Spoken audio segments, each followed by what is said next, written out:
ഇന്ന് പ്രഭാതത്തിൽ നമ്മൾ നടക്കുന്ന മറ്റൊരു വാർത്ത വന്ന് കായംകുളത്തെ ബസ്സിന് തീപിടിച്ചതാണ്. 53 യാത്രക്കാരുമായി പോയ KSRTC ബസ്സിനാണ് തീപിടിച്ചത്. തലനാരിഴയ്ക്കാണ് സത്യത്തിൽ അതിലെ യാത്രക്കാർ രക്ഷപ്പെട്ടതെന്ന് വേണമെങ്കിൽ പറയാം.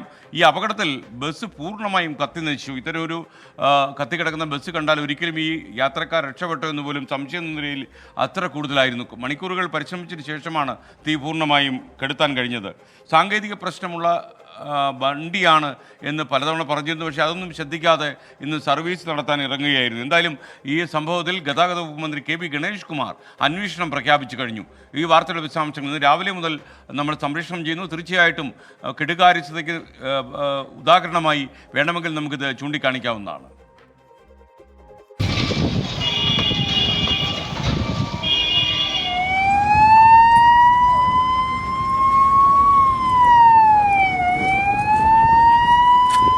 ഫ്രണ്ടിൽ നിന്ന് താഴേക്ക് തീ വീഴുന്നു. പെട്ടെന്ന് ആളുകളെ എല്ലാം ഇറക്കി കംപ്ലീറ്റ്. വലിയ തിരക്കില്ലായിരുന്നു, തിരക്കത്ര ഇല്ലായിരുന്നു. ആളെല്ലാം ഇറക്കിയതിന് ശേഷം ഫയർഫോഴ്സിനെ വിളിച്ചു. ഫയർഫോഴ്സ് വന്നു. കംപ്ലീറ്റ് അപ്പോഴത്തേക്ക് കംപ്ലീറ്റ് തീ അത് കംപ്ലീറ്റ് പൂർണ്ണമായിട്ടും ആ ബസ് കത്തി നശിച്ചു എന്നുള്ളതാണ്.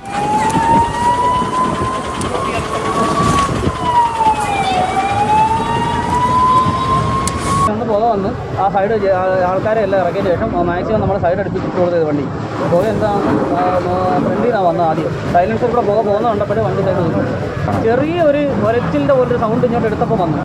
നിരത്തിൽ നല്ല തിരക്കുള്ള സമയം രാവിലെ 9:30യോടെയാണ് സംഭവം.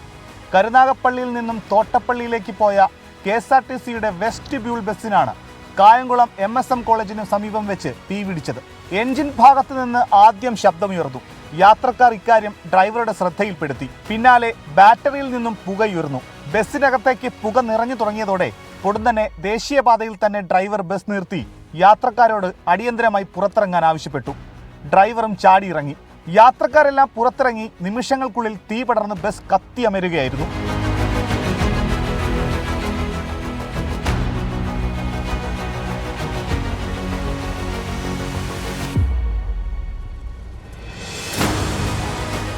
ഏറ്റവും കൂടുതൽ ഇതിനകത്ത് യാത്ര ചെയ്തിരിക്കുന്ന കോളേജ് സ്റ്റുഡൻസാണ് ഇതിൻ്റെ അകത്ത് യാത്ര ചെയ്യുന്നത്. എന്നാലും ഭാഗ്യമായി ആർക്കും സംഭവിക്കാൻ വലിയ ഭാഗ്യമായി. തൊട്ടടുത്ത് തന്നെ ഫയർഫോഴ്സിൻ്റെ ഓഫീസ്, അത് കാരണം പെട്ടെന്ന് ഫയർഫോഴ്സ് എത്തിയ സംഭവങ്ങളെല്ലാം അടച്ച് മൂന്ന് ഫയർഫോഴ്സുകളും ഉണ്ടായിരുന്നു. എന്തായാലും ഭാഗ്യമായിട്ട് രക്ഷപ്പെട്ടത് വലിയ ഭാഗ്യം. കുട്ടികളുടെ ഭാഗ്യവും നാട്ടുകാരുടെ ഭാഗ്യം. എന്തായാലും ഒന്നും പൊട്ടിത്തെറിയൊന്നും ഉണ്ടായില്ല. ബസ്സിൽ സ്ത്രീകളും വിദ്യാർത്ഥികളും അടക്കം 53 യാത്രക്കാരുണ്ടായിരുന്നു. ഡ്രൈവറുടെ സമയോചിതമായ ഇടപെടലിൽ ഒഴിവായത് വൻ ദുരന്തം. തീ ആളിപ്പടർന്നതോടെ ഇരുഭാഗത്തു നിന്നുമുള്ള ഗതാഗതം നിർത്തിവെച്ചു. അഗ്നിശമന സേന എത്തിയാണ് തീ പൂർണ്ണമായും അണച്ചത്. വയറിംഗിലെ സാങ്കേതിക പ്രശ്നമാണ് കാരണമെന്നാണ് പ്രാഥമിക നിഗമനം. പ്രാഥമികമായ നിഗമനം വയറിംഗിൽ തീ പിടിച്ചു എന്നാണ് കണക്കാക്കുന്നത്. അപ്പോൾ വയറിംഗും സൈലൻസറുമായി തട്ടിയിരുന്നപ്പോൾ അതുകൊണ്ടാണെന്നാണ് പ്രാഥമിക നിഗമനം. പക്ഷെ നമ്മൾ CMDയോട് ഞാൻ എക്സിക്യൂട്ടീവ് ഡയറക്ടർ ടെക്നിക്കലിനെ കൊണ്ട് വിദഗ്ധരായ ഓപ്പറേഷൻ രണ്ടുപേരും കൂടി വിദഗ്ധമായ അന്വേഷണം നടത്താൻ നിർദ്ദേശിച്ചിട്ടുണ്ട്. NDA ഉത്തരവിറക്കിയിട്ടുണ്ട്. വിശദമായ പരിശോധനകൾക്കായി ബസ് മാവേലിക്കര ഡിപ്പോയിലേക്ക് മാറ്റി. 2 ദിവസങ്ങൾക്ക് മുൻപ് ബസിന്റെ എൻജിൻ ഭാഗത്തു നിന്നും ശബ്ദമുയർന്നിരുന്നു. എന്നാൽ ഇത് പരിഹരിക്കാതെ വീണ്ടും സർവീസ് നടത്തിയെന്നാണ് ആക്ഷേപം. ഇന്ന് കത്തിയ KSRTC ബസ് പലതവണ ഈ ലക്ഷണം കാണിക്കുന്നുണ്ടായിരുന്നു എന്നാണ് ഡ്രൈവർ പറയുന്നത്. സാധാരണക്കാരെയും വഹിച്ചുകൊണ്ട് പായുന്ന ആനവണ്ടികൾ നടു റോഡിൽ ഇങ്ങനെ നിന്ന് കത്തുമ്പോൾ ജനം ആശങ്കയിലാകുന്നത് സ്വാഭാവികമാണ്. പൊതുഗതാഗത സംവിധാനങ്ങൾ മെച്ചപ്പെട്ടതാക്കുമെന്ന വാഗ്ദാനങ്ങൾക്കപ്പുറം അത് നടപ്പിലാക്കി കാണിക്കുകയാണ് ജനം ആഗ്രഹിക്കുന്നത്. മനീഷ് മഹിവാൽ, 24 ആലപ്പുഴ. എന്തായാലും നമ്മൾ നടുങ്ങിപ്പോയൊരു സംഭവമാണ്. പ്രത്യേകിച്ച് 53 യാത്രക്കാരുമായി തിരിച്ചൊരു ബസ്സാണ് ഇങ്ങനെ പൊതുനിരത്തിൽ കത്തിയമർന്നത്.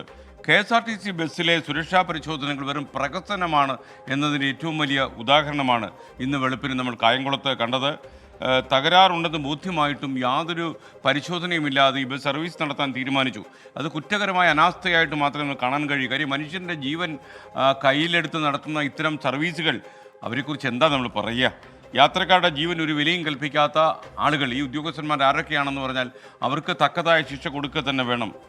KSRTCയാണ് സാധാരണ ജനങ്ങൾ കൂടുതലും ആശ്രയിക്കുന്നത് എന്നത് ഏറ്റവും പ്രധാനപ്പെട്ട കാര്യം. ഇതിനെക്കുറിച്ച് നമ്മൾ ജനങ്ങളോട് ചോദിച്ചു. അവർ നാട്ടുകാർ തക്ക മറുപടി തന്നു. ഓറിയൻ്റൽ ഇൻഷുറൻസ് കമ്പനിയുടെ വാതിൽക്ക് വെച്ചാണ് തീപിടുത്തം ഉണ്ടായത്. കുറേ വന്ന ഒരു ബൈക്കുകാരൻ ഇത് കണ്ടിട്ട് ഫ്രണ്ടിൽ കൊണ്ടുപോയി അടവെച്ച് വിളിച്ചു പറഞ്ഞു പോവുകയാണ്.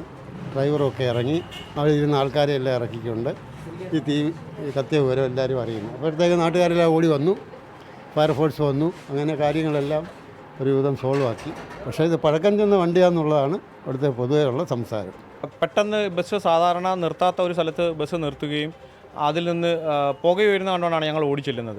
കാര്യം ആൾക്കാരൊക്കെ വളരെ വെപ്രാളപ്പെട്ടാണ് അതിൽ നിന്ന് ഇറങ്ങുന്നത്. പ്രത്യേകിച്ച് ഇതുപോലെ യാതൊരു അതിൻ്റെ അകത്ത് യാതൊരു സുരക്ഷിതത്വം, അതായത് തീ അണയ്ക്കാനുള്ള സംവിധാനമോ അല്ല അതുപോലെ മറ്റുള്ള സംവിധാനമോ ഒന്നും ആ ബസ്സിൻ്റെ അകത്ത് ഞങ്ങൾ ആരും കണ്ടിട്ടില്ല. ഇന്ന് നടന്ന സംഭവം ദൗർഭാഗ്യകരമായ സംഭവവും ഒപ്പം 56 ജീവൻ രക്ഷപ്പെട്ടതുകൊണ്ട് ഒരു ആശ്വാസകരമായ വാർത്തയുമാണ്. പക്ഷേ ആ ആശ്വാസകരമായ വാർത്തയിൽ ആശ്വാസത്തിൽ ഒതുങ്ങാതെ ഈ വിഷയത്തിനെ വളരെ ഗൗരവമായി പരിശോധിക്കേണ്ട സമയമായിരുന്നു.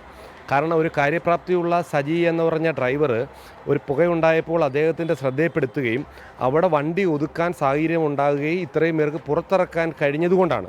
അല്ല എങ്കിൽ 56 മനുഷ്യജീവനുകൾ, എത്രയോ കുടുംബങ്ങൾ ഈ ഒറ്റ സംഭവം കൊണ്ട് ഇന്ന് അനാഥമായി തീർന്നേനെ. ഇത് നമുക്ക് ഒരു വലിയ ഗൗരവം ഏറ്റെടുത്തുകൊണ്ട് കേരള സമൂഹം അല്ലെ പൊതുസമൂഹം സർക്കാർ ചിന്തിക്കേണ്ട വിഷയമാണ്. എന്തായാലും ഇത്രയധികം യാത്രക്കാരെ പുറത്തിറക്കാൻ അദ്ദേഹം കാണിച്ച മഹാമനസ്കതയും അതേപോലെ അദ്ദേഹം കാണിച്ച മനസാന്നിധ്യവും നമ്മൾ തീർച്ചയായിട്ടും അഭിനന്ദിച്ചേ മതിയാവുക. അതേസമയം ഇതൊരു സാങ്കേതികമായ പ്രശ്നമുണ്ട് എന്നറിഞ്ഞിട്ടും ഈ ബസ് സർവീസിനെടുത്ത ആളുകളെ തീർച്ചയായിട്ടും കുറ്റകരമായ അനാസ്ഥയ്ക്ക് നടപടിയെടുക്കുകയും വേണമെന്നാണ് ഞങ്ങൾക്ക് പറയാനുള്ളത്. ലോകത്തെവിടെയായാലും ഏത് സമയത്തും 24 വാർത്തകളും ഓഗ്മെന്റഡ് റിയാലിറ്റി പാക്കേജുകളും എക്സ്പ്ലെയിനറുകളും വിശദമായി കാണാൻ ഞങ്ങളുടെ യൂട്യൂബ് ചാനൽ നിങ്ങൾക്ക് സബ്സ്ക്രൈബ് ചെയ്യാം.